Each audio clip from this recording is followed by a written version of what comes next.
días, bienvenidos a nuestro noticiero ambiental Las 5 Verdes, el programa en el cual el ambiente siempre será la noticia principal. Y comenzamos con nuestro segmento de noticias. La primera información la dedicamos al aumento del deshielo polar debido al cambio climático y sus consecuencias sobre nuestro planeta. Este deshielo polar está haciendo que la Tierra gire más lentamente, lo que puede afectar la coordinación de la hora mundial incluso hasta ese punto, y agregó un elemento a la discusión sobre cómo sincronizar los relojes atómicos con la rotación del planeta. Hacemos alusión a un estudio que publicó la revista Nature, firmada por Duncan Carr Agnew de la Universidad de California en San Diego, en Estados Unidos, en el cual se indica que el deshielo en Groenlandia y la Antártida puede haber reducido más rápidamente que antes la velocidad angular de la Tierra, es decir, la tasa de cambio de la posición angular en relación con el tiempo. Muchas actividades en el planeta, por ejemplo, el Internet, la conectividad, los teléfonos móviles, celulares o los mercados financieros, necesitan una escala de tiempo coherente, normalizada y precisa, la que proporciona lo que se ha denominado el tiempo universal coordinado. Vamos con la segunda información. Destacados actores como Benedict Cumberbatch o Emma Thompson, la activista ambientalista Greta Thunberg, están entre los firmantes de una carta difundida esta semana a la petrolera británica Shell, en la que se condena su demanda judicial contra ecologistas de Greenpeace por un acto de protesta el año pasado. En esta carta también, con más de 100.000 firmas, las firmas de más de 100.000 personas, se explica que Shell inició la demanda a finales del año 2023 para pedir una compensación por daños de más de $1 millón, además de todos los costos legales, por la protesta que esta organización no gubernamental hizo en enero de 2023 al ocupar una plataforma petrolera móvil de la compañía cerca de Gran Canaria, en España.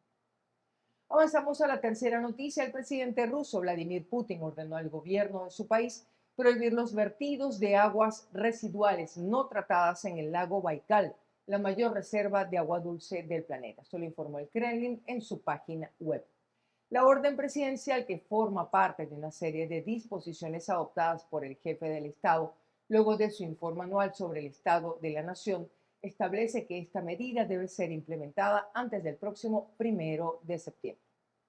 Vamos con la cuarta información. Investigadores del Instituto de Ingeniería del Agua y Medio Ambiente de la Universidad Politécnica de Valencia, en España, han comprobado que el uso de pavimentos permeables en las ciudades puede reducir la contaminación por microplásticos de las aguas de escorrentía que se vierten al medio natural sin tratamiento previo.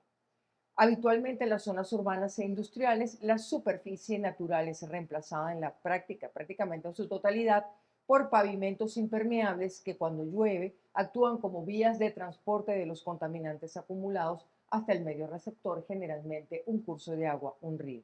Entre esos contaminantes hay microplásticos, hidrocarburos, metales pesados y también fertilizantes. Cerramos con nuestra quinta noticia y se la dedicamos al oso andino, el osito andino Tupac, que fue rescatado en Ecuador de un área urbana en la cual estaba amenazado por algunos pobladores luego de haber atacado su ganado. Lo cierto es que Tupac ahora camina libre en su nuevo hogar, un área protegida de bosques andinos alejada de los seres humanos, a la cual fue trasladado en un complejo operativo con helicóptero. El animal estuvo esperando más de 3 meses en cautiverio en el zoológico de Quito la disponibilidad de un helicóptero con la potencia suficiente para cargar su peso y elevarse por encima de la cordillera de los Andes hasta liberarlo dentro del Parque Nacional Cayambe-Coca, una zona de más de 400.000 hectáreas que transitan entre la Sierra Andina y la selva amazónica. Este es el nuevo hogar del osito andino Tupac. Hasta aquí nuestro resumen de noticias. Quédense con nosotros, que al regreso conversaremos con el doctor, investigador, profesor de la Universidad Central de Venezuela, Ernesto González, acerca de todos los planes de recuperación del lago de Maracaibo. Ya regresamos. Soy Joven ¿y qué? Un programa que visibiliza la realidad de la población joven en Venezuela. Conéctate todos los martes a partir de las 10 de la mañana a través de la plataforma comunicacional Punto de Corte y sus redes sociales. Conversamos con el profesor Ernesto González, investigador del Laboratorio de Limnología del Instituto de Biología Experimental de la Universidad Central de Venezuela. Profesor, gracias por esta conversación. A la orden. Muchísimas gracias. Usted está trabajando, colaborando en identificar los problemas del lago de Maracaibo y el abordaje que debe hacerse. El principal problema es lo que la gente conoce como verdín, ¿o hay otros? No, hay varios problemas y el verdín es una consecuencia. El verdín son las microalgas que han crecido y se han hecho notar. Fíjate, te estoy hablando decimos microalgas, pero realmente allí son lo que llamamos cianobacterias. Entonces serían bacterias con clorofila, para no entrar en conflicto con mis amigos de biología celular que dicen que esas son bacterias. Bacterias con clorofila que forman parte del fitoplancton. Y el verdín, la consecuencia es ese crecimiento explosivo que han tenido y se ha hecho notar, y entonces que ha cubierto una gran parte de la superficie del lago de Maracaibo. Profesor, es decir, siempre están allí, pero por alguna razón se descontrola, lo podríamos plantear correcto, de esa forma. Se puede decir de esa forma. Eso es un problema. Hay varios problemas, ya sabemos todo lo de los derrames, contaminación en general.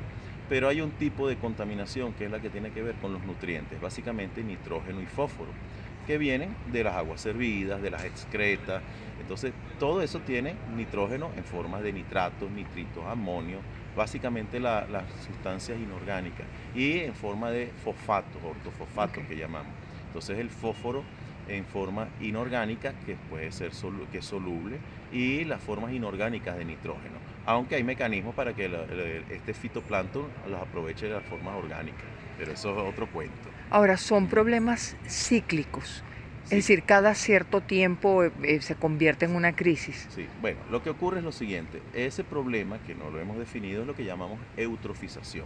La eutrofización es el enriquecimiento con nutrientes que genera una serie de cambios sintomáticos entre el crecimiento del fitoplancton en forma explosiva y de algunas plantas acuáticas que se conocen como macrófitas, y un ejemplo era la lemna, que ocurrió ya en el 2004 y antes también se había visto.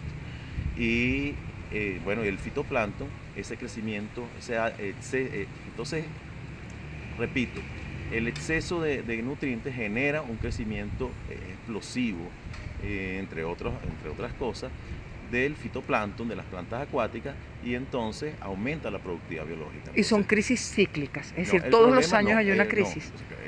Te repito, el problema es la eutrofización, que es a lo largo de los años que se ha enriquecido con nutrientes de ese lago. Entonces hay una gran cantidad de nutrientes que soportan entonces ese crecimiento de las especies biológicas, pues. Entonces, ¿qué ocurre? Lo que llamamos cíclico es que en determinadas épocas del año aparece el crecimiento explosivo de alguna de estos grupos de vegetales. Por ejemplo, en este caso fue el verdín, que fueron las cianobacterias. Es una especie de cianobacteria que se llama Microcystis aeruginosa. Y en el pasado también se dio con el caso de la lemna. Son las respuestas que da el lago o los organismos al problema de eutrofización. Y la respuesta es la que son cíclicas. Por ejemplo, ¿cuándo se genera eso? Cuando las aguas están quietas, que más o menos empiezan ahora en estas épocas, a partir de mayo más o menos, que deja de soplar el viento con fuerza, y hay suficientes nutrientes, hay nitrógeno, hay fósforo, aguas cálidas, aguas tranquilas, y entonces están las condiciones para que se desarrolle el fitoplancton. Es decir, en todos los años vamos a tener esta consecuencia, como usted la define, profesor, el verdín. Pudiera darse todos los años, depende de muchos factores. Por ejemplo, en el pasado se estaba dando la lemna. El problema cuando hay sistemas eutrofizados, eso pasa en los embalses, como el lago, en los lagos, el lago de Maracaibo, el lago de Valencia, es que hay momentos que están las condiciones propicias y que entonces aumenta la densidad poblacional de cada una de estas especies. Entonces, ¿qué ocurre? Eso puede ser cada vez más frecuente durante esta época.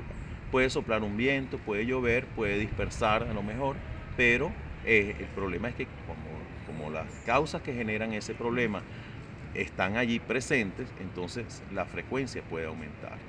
¿Las medidas que se han tomado son suficientes o no se está atacando el problema de fondo? No, sí, que es la eutrofización. El año pasado, agosto del año pasado, participamos en un encuentro técnico-científico en el lago de Maracaibo, sobre el lago de Maracaibo. Eso fue en Maracaibo y estuvimos participando muchos investigadores del Ministerio de Ciencia, de la Universidad del Central, de la Universidad del Zulia. Hubo mucha gente, ¿no? Del IBIC, muchas instituciones, para no omitir algunas. Entonces lo que ocurrió fue que se hicieron exposiciones, a mí me tocó hablar justamente de lo que es la eutrofización y cuáles son sus consecuencias, y en las tardes hubo lo que llaman las mesas técnicas, que se abordaron lo que llaman los vértices de acción.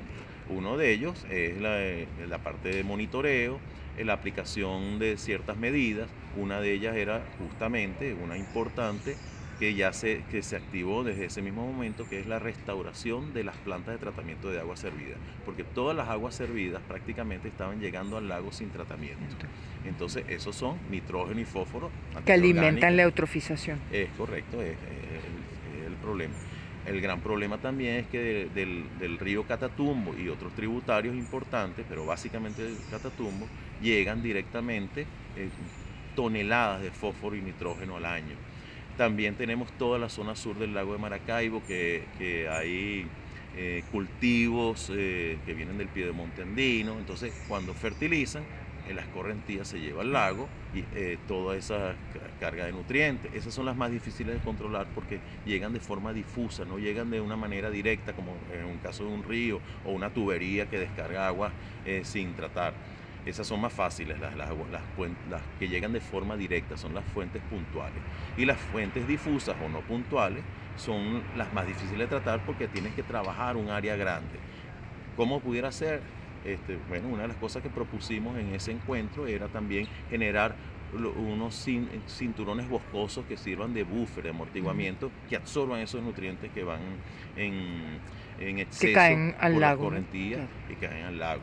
También tenemos toda la actividad que se da alrededor del lago. Hay camaroneras, hay procesadores de carne de cangrejo azul, y esas son fáciles de tratar para que tú veas, porque lo que pasa es que tienen que tratarse antes de que lleguen al lago. Como eso generan, son fuentes puntuales, porque todo eso es de una zona de descarga. La actividad se hace fuera del lago y entonces descarga el lago por tuberías, por canales. Entonces trata esas aguas y genera la solución. Es decir, más que recoger, profesor, el problema es evitar que ocurra. Es decir, tratar las aguas antes de que sean vertidas al lago. Lo más importante en todo esto es el control de esos nutrientes. Ese control de nutrientes puede ser, bueno, si es un río contaminado, puedes tratar sus aguas antes de descargarlas sobre el río. Entonces ya cambias la calidad de las aguas que llegan al río. Porque si el río va acumulando sustancias, todo eso va directo al lago. Puede generar entonces los cinturones boscosos. Si hay zonas muy ensenadas cerradas, puedes tratarlas ya in situ, allí mismo, con aireadores, recogiendo las plantas manualmente. Eso son máquinas, ¿no? Rastras, y se llevan. En el caso de la lengna era más fácil, en el caso del verdín no, porque el verdín son microalgas o fitoplancton, son microorganismos microscópicos. Entonces ese es el problema, ¿no? Y cómo habrá nutrientes y cómo habrá organismos que se hacen notar a simple vista, siendo microscópicos. Profesor, ¿es posible restaurar el lago de Maracaibo? Bueno, lo más importante en todo esto es que las soluciones no son ni mágicas, que de un día a otro, ni inmediatas, ni mágicas, y no es sencillo, porque es una acumulación de problemas. Los lagos, los embalses, los cuerpos de agua son cajas de resonancia de lo que ocurre en toda la cuenca. Entonces, si hay problemas en la cuenca, eso se refleja en las aguas. Es lo que estamos observando. Es lo que vemos. Entonces, allí hay, como ves, fertilizantes que llegan de diferentes maneras, aguas de la escorrentía urbana, descarga de agua servida, aguas industriales. Entonces hay una serie de factores que hay que irlos controlando. Y evidentemente eso no es de un día para otro. Y además tenemos que dejar un chance a que el lago tenga su proceso de autodepuración. Entonces eso no es inmediato. Hay quienes afirman que uno debería abrir el canal nuevamente, porque el lago básicamente es de agua dulce en este momento, porque hace tiempo que no se abre el canal de... Habría que dragar el canal. Sí. ¿Usted qué piensa sobre eso? A mí lo que me preocupa de eso es que si lo abres, en efecto, mejoran las condiciones porque está ingresando agua limpia, ¿no? Por decirlo de alguna manera, el Golfo de Venezuela, oxigena, renuevas. Pero el problema es que todo lo que está allí puede salir y vas a contaminar a otras zonas. Entonces es un problema muy complejo, que hay que irlo llevando poco a poco. Habría que evaluar los pros y los contras del dragado en este momento. Correcto. No me atrevo a sugerirlo porque, bueno, puede mejorar las condiciones del lago, pero ¿y qué pasa con los ecosistemas que están justamente a la salida del estrecho? El lago de Maracaibo es un estuario realmente, porque hay una mezcla de agua salada y dulce. Lo que pasa es que ese canal no se ha dragado en bastante tiempo y dicen que se está dulcificando el lago. El problema es que esa cuña de sal se queda allí, que ha traído todo eso, acumulado toda esa contaminación orgánica e inorgánica en el lago. Entonces, claro, removerla puede generar a lo mejor un problema también. Si se mezcla todo eso, estás resuspendiendo todos esos nutrientes. Entonces hay que tener cuidado.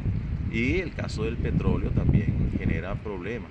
La misma actividad petrolera usa nitrógeno que se inyecta, que de alguna manera se oxida ese nitrógeno y después se reduce, entonces estamos generando más nutrientes para el fitoplancton. Entonces ahí tenemos un problema que hay que irlo tratando poco a poco. Las soluciones no son inmediatas, los resultados se irán viendo muy lentamente, pero lo importante es comenzar desde en un cierto momento para que no siga empeorando. Muchas gracias, profesor.